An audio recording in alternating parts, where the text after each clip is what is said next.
वैसे तो यूनिवर्स में बहुत सारे प्लैनेट्स मौजूद हैं, मगर एक प्लैनेट सबसे खास है और वो है हमारी धरती, जहां जीवन पाया जाता है। हालांकि कई प्लैनेट की कुछ क्वालिटीज धरती से मिलती जुलती हैं, लेकिन एक चीज है जो इसे सबसे खास बना देती है, जो यहाँ पर जीवन का कारण भी है, और वो है पानी, जिसके कारण धरती को नीला ग्रह भी कहा जाता है। वैसे तो जिंदा रहने के लिए कई चीजों की जरूरत होती है, लेकिन अगर सबसे जरूरी चीज की बात की जाए तो हवा के साथ पानी का जिक्र आता है। पानी जो कि किसी भी जिंदगी के साथ साथ सभ्यताओं का आधार रहा है, तभी तो प्राचीन काल से ही सभ्यताएं वहीं बसी जहां पानी उपलब्ध होता था। लेकिन क्या आपने कभी सोचा है कि यह पानी धरती पर आया कहां से? जी हाँ, वही पानी जो आज हमें 1 मिनट से पहले अवेलेबल हो जाता है, वह धरती पर आया कहां से? क्या आपको नहीं लगता कि धरती पर पानी आने की ये कहानी जाननी चाहिए? तो चलिए आज हम आपको बताएंगे कि धरती पर पानी आया कहां से, मगर उसके लिए आपको हमारी वीडियो को एंड तक देखना होगा। तो चलिए शुरू करते हैं। अगर वर्तमान की धरती की बात की जाए तो आज हमें यहाँ vast oceans, rivers and lakes देखने को मिलती हैं। यह सभी धरती पर प्रोसेस ऑफ वाटर अराइवल का ही रिजल्ट है।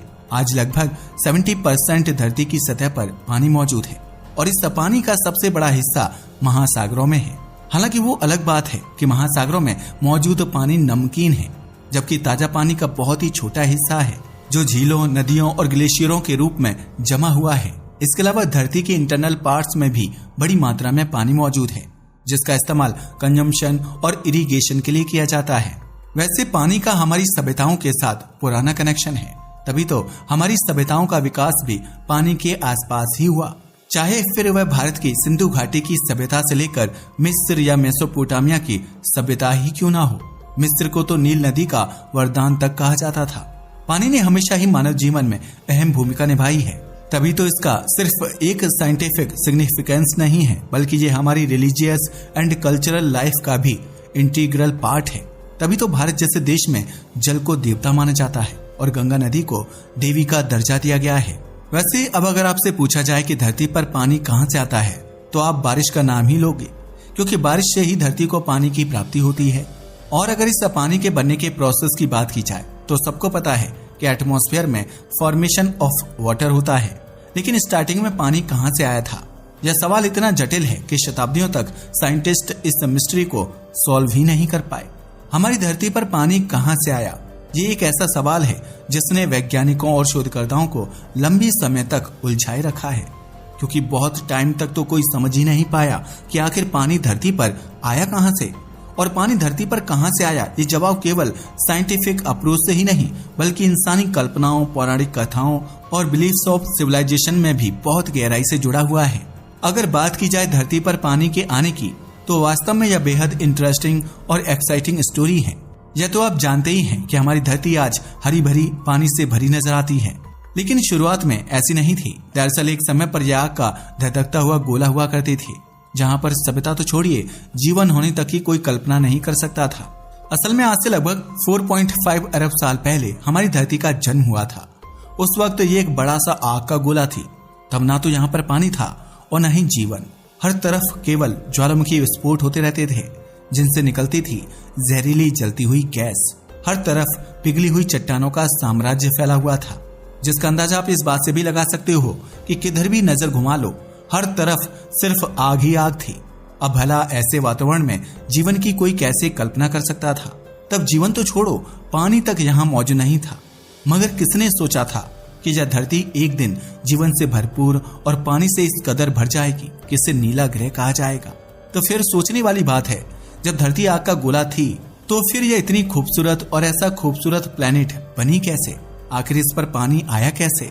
बता दें, वैज्ञानिकों का मानना है कि असल में धरती पर पानी के आने की कहानी धरती की उत्पत्ति से जुड़ी हुई है।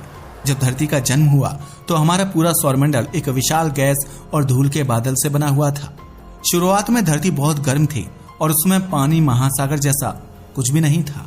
हालांकि धरती पर पानी के ओरिजिन की कई सारी थ्योरी दी जाती हैं, जिनमें से कुछ बहुत खास हैं। इनमें सबसे पहली थ्योरी है वॉल्केनिक एक्टिविटी की थ्योरी। अगर इस थ्योरी की बात की जाए तो ज्वालामुखीय गतिविधि यानी वॉल्केनिक एक्टिविटी के अकॉर्डिंग धरती के अंदर मौजूद गैसें ज्वालामुखी विस्फोटों के द्वारा वातावरण में छोड़ी गई थी। उन्हीं से पानी का जन्म हुआ। असल में इन ज्वालामुखियों के अंदर बहुत सारी गैसें निकल रही थीं और जब धरती ठंडी हुई तो ये गैस वाटर वेपर में बदल गई और वाटर वेपर ने बादलों का रूप ले लिया, जिनसे भारी बारिश हुई। पानी के रूप में ये बूंदें वापस धरती पर गिरने लगी। ऐसा माना जाता है कि यह बारिश लाखों सालों तक चलती रही, जिससे महासागरों का निर्माण हुआ। वैसे हम आपको बताते चले कि ज्वालामुखी विस्फोट यहाँ लगातार हो रहे थे, जिससे धुआं और गैस निकल रही थी। अगर इनसे निकलने वाली गैस की बात की जाए तो इनमें मुख्यतः हाइड्रोजन और ऑक्सीजन मौजूद थे। आप तो जानते ही हैं कि पानी बनाने के लिए ये प्रमुख तत्व होते हैं। जब ज्वालामुखी विस्फोट होते थे तो उनके धुएं और गैसों में हाइड्रोजन और ऑक्सीजन मौजूद थे, जिन्होंने आपस में मिलकर पानी की बूंदें बना दी। यही पानी धीरे धीरे वायुमंडल की सतह पर जमा होने लगा और फिर बरस गया। इसी से समुद्र और नदियों की शुरुआत हो गई। धरती की प्रारंभिक जलवायु और महासागरों का उदय इन्हीं से हुआ है, लेकिन इसमें भी करोड़ों साल का समय लगा है। जैसे जैसे धरती का तापमान कम होने लगा, वायुमंडल में जो पानी वाष्प के रूप में मौजूद था वह संगठित होकर बारिश के रूप में धरती पर गिरने लगा। यह बारिश लगातार करोड़ों सालों तक होती रही, जिसकी वजह से हमारी धरती पर जल निकायों का निर्माण शुरू हो गया।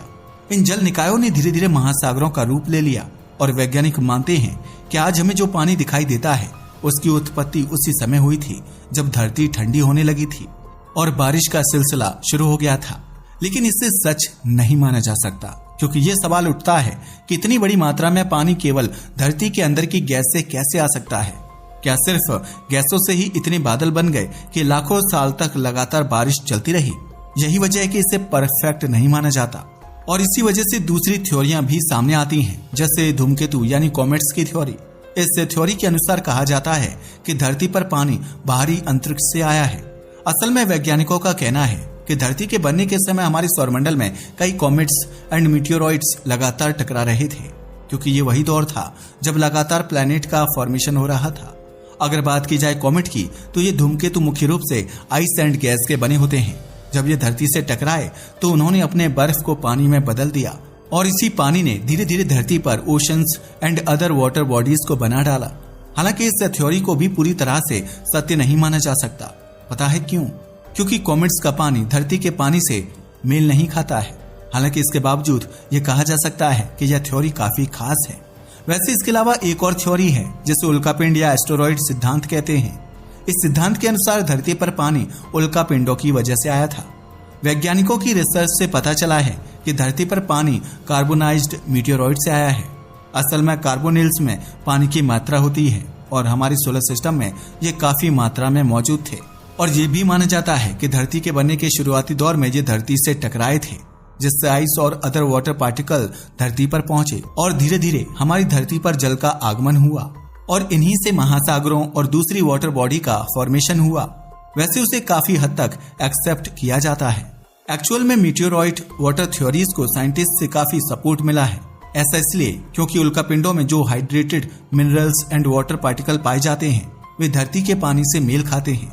यही वजह है कि यह सबसे ज्यादा माने जाने वाला सिद्धांत बना हुआ है। ये बात बिल्कुल सच है कि पानी के ओरिजिन का सबसे प्रमुख स्रोत स्पेस से आए कॉमेट्स एंड एस्टेरॉयड हो सकते हैं।